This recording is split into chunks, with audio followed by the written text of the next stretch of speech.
Welcome back mga ka-Johnny. Ito po ang new lingkod ka-Johnny ng Janitor TV at ito ang Johnny Deck sa pangutang sa pangwala. So sa mga newbies po, please subscribe na po kayo sa legit at kuya subscribers ko po. Marami pong salamat sa patuloy na suporta at pagtangkilik sa aking channel. Pakihit na po yung thumbs up sign.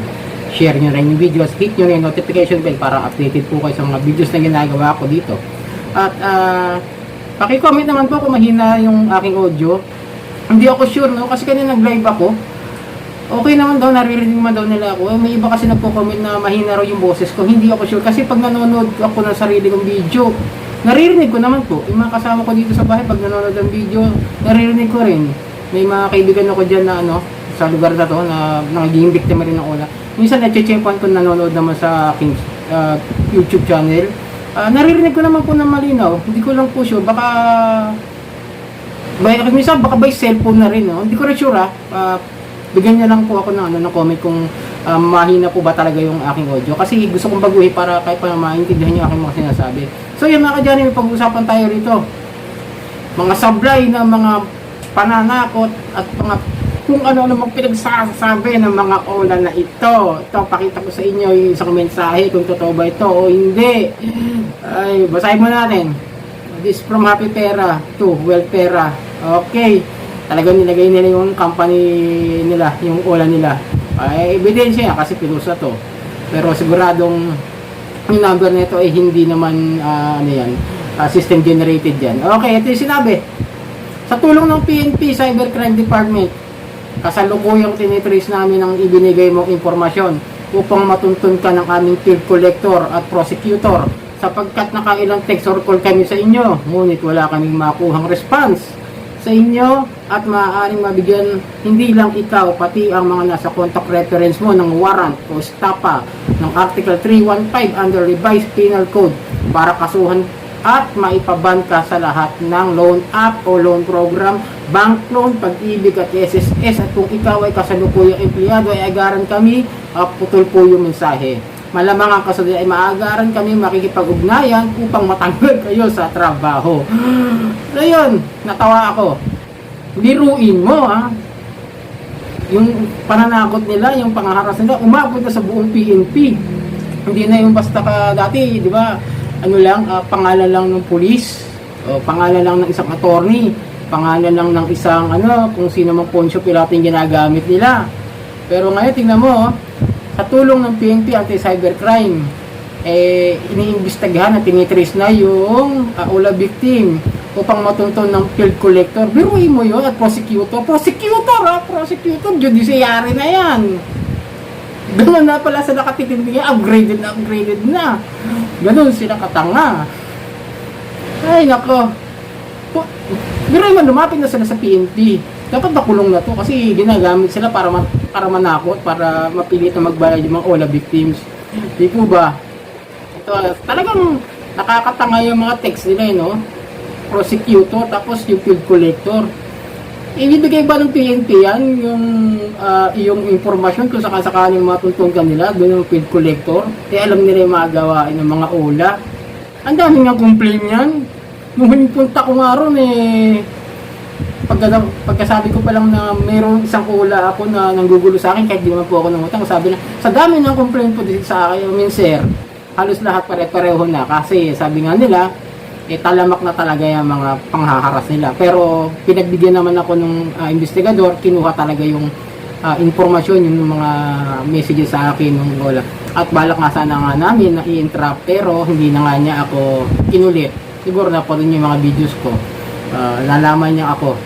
Siguro yun din advantage kapag nagtatakot. Kasi maganda rin yung kahit paano nagre-report kayo sa PNP o sa NBI Anti-Cybercrime. Kaya tapos picturean nyo yung sarili nyo, nagdo kayo kasama pulis. Para pag ginugulo kayo niyan, at kung ano yung inaano sa inyo, at kung may email sa inyo, pasa nyo yung picture nyo, kayo sa pulis, igre-reklamo kayo kasi inaas kayo. Di ba? Di po ba? Tama, mali. Tama. Kasi ganun yun Kasi tinatakot takutan lang yan. O tamo, siguro, napanood na ganun sinabi ko sa video ko, hindi na siya kunangulit sa akin. Pero tandaan nyo, yung harassments na yan, lagi ng harassments lang yan. Hanggang harassments lang yan. Kaya nga, maraming mga nangungutang dyan na nakakautang dyan na hindi na nakapagbayad dahil nga, ini-stress. binigyan ng problema sa buhay, pinost, pinahiya sa kaibigan, tinawagan yung mga kamag-anak, tinawagan yung mga FB friends, naggawa ng GC. Hindi po ba? Ayun, ginawa ng GC, tinaglahat yung kaibigan. Sinasabi, scammer si nagbebenta ng itinagbabawal na gamot si ganito, o pokpok si ganito. Kung ano-ano mga makapanirang puri yung ginagawa talaga nila. Kaya nga yan natawan, maraming hindi nagbabayad sa kanila dahil nga sa pambabastos na ginagawa ng mga ula agent ito at yung mga kapulpulan ng mga mensahe nila at gagamitin ng mga ahensya ng gobyerno at malupit pa rin pati ang prosecutor ginagamit nila para lang takutin. Eh ang prosecutor pwede mo namang anuhin yan. Kung gusto talaga nilang maningil ng maayos at legal, eh pumunta sila sa small claims. Di ba? Ako, mas gusto ko talaga yan mga kadyali. Mas okay sa akin na magpunta sila sa korte at mag-file sila ng kaso sa akin, civil case, wala naman magiging problema yun. Parang pag-usapan ng legal. At least legal.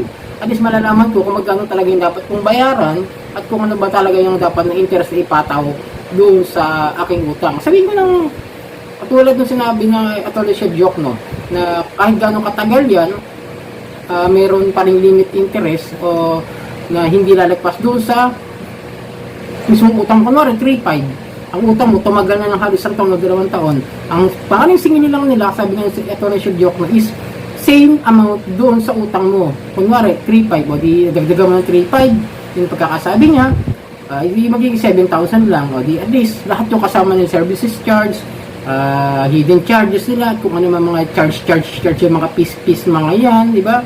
Ay mga processing fees, ayun. At least kahit paano, hindi ganun kalaki yung utang. Kahit na sabi mong doblehin mo. Pero siyempre, pag umakit na sa small claims yan, iba na yung magiging hatol ng judge dyan. Iba na yung magiging hatol ng korte. Kasi isang araw lang yan eh. Hindi mo na kailangan ng abogado. Hindi mo na kailangan ng mahabang proseso. Hindi katulad nyo na umabot ng taon. At paano kung maliit nga yung utang mo? 2,000 lang. Napakit pa ba nila ng korte yan? Kaya nga yun ang tinatarget nila, yung maliliit na utang, ibabaon nila sa utang. Offera ng mga kung ano-ano, ng ibang mga online apps, yung mga kamag-anak nila na online apps, i-operate si Ola victim para mangutang, tapos mabaon sa utang, magtapal-tapal system, at pinalaki yung interest hanggang sa lumaki, yung 2,000, naging 10,000, dahil sa hindi nakapagbayad, dahil kada isang araw na lumalagpas, 500 ang dinadagdag nilang utang doon sa interest, sa mga benefits nila, di ba?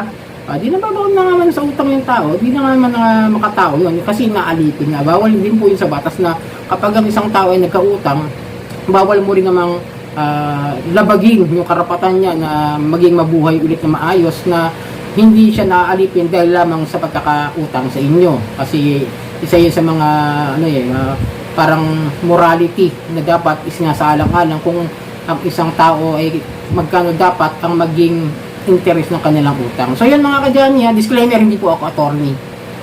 Paalala lang po, baka may magsabi ng mga attorney ako, hindi rin po ako legal counsel. Marami pong salamat sa patuloy pagtangkilik sa akin.